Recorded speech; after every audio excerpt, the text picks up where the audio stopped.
So I thought for now I would show you how I'm cutting the materials, three main materials. We'll start with the XPS.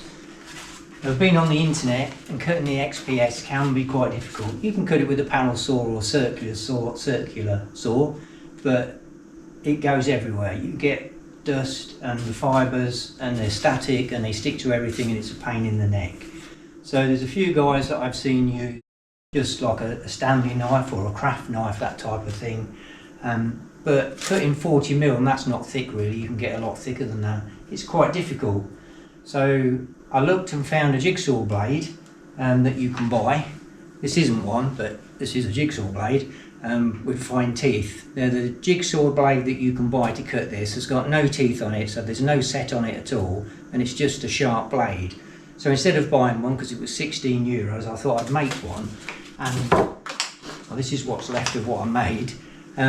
All I did was ground off the set of the teeth and put a sharp edge on the back of it, put it into the jigsaw backwards, and tried that. And it cut lovely if you run the jigsaw really slow, but it wobbled. It was rubbish. You couldn't put anything against this, and you hadn't got a straight edge, so it was a waste of time. So I thought about it. Well, it's only wobbling because it's thin. So I went to the kitchen and pinched the bread knife. So as you can see, I cut a piece off the bread knife. My thought was, that's thick and that won't bend. So all I did was got a jigsaw blade and super glued it onto the bread knife, and then got my grinder and just copied this edge so it fits into the jigsaw. I then ground off most of the serrated edge and fit it into the jigsaw. So that's what I ended up with. So it looks a bit of a lethal thing, but it doesn't bend when you're cutting.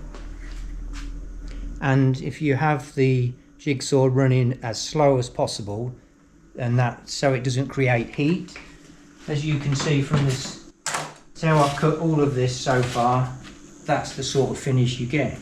So it's perfectly square, and it's really good for gluing up against as well.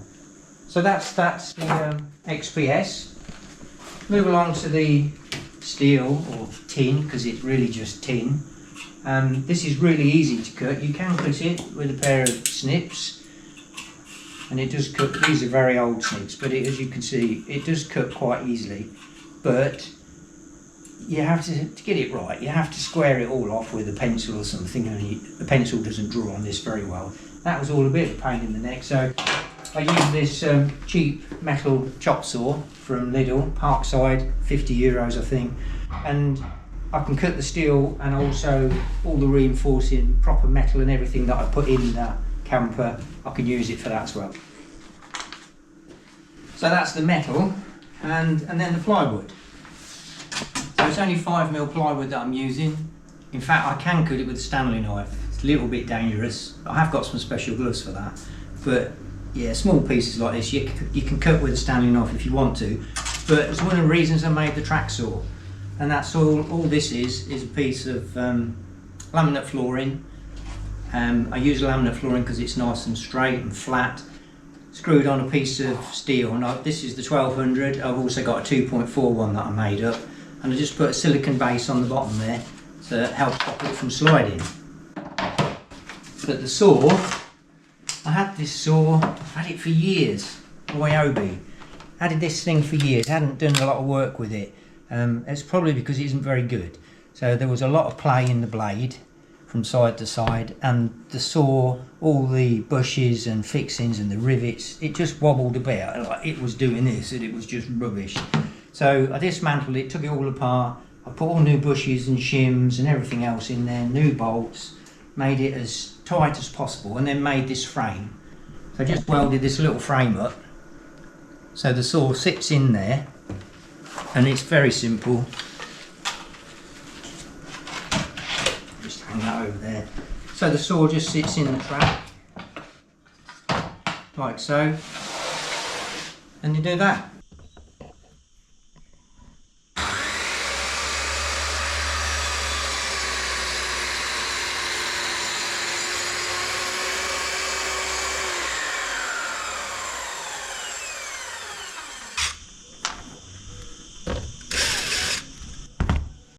So I could clamp this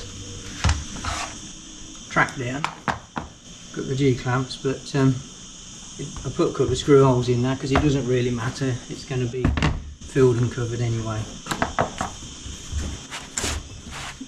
That's it, doesn't move about, it cuts nice and straight. I think if I was cutting thicker plywood, like 18 or 22 mil or something like that, I'd probably see a slight angle because the blade still wobbles, but 5 mil, get away with that, that's not a problem. Also made an attachment for the router, so I can use that on the track saw as well, so which is what I'm about to do now.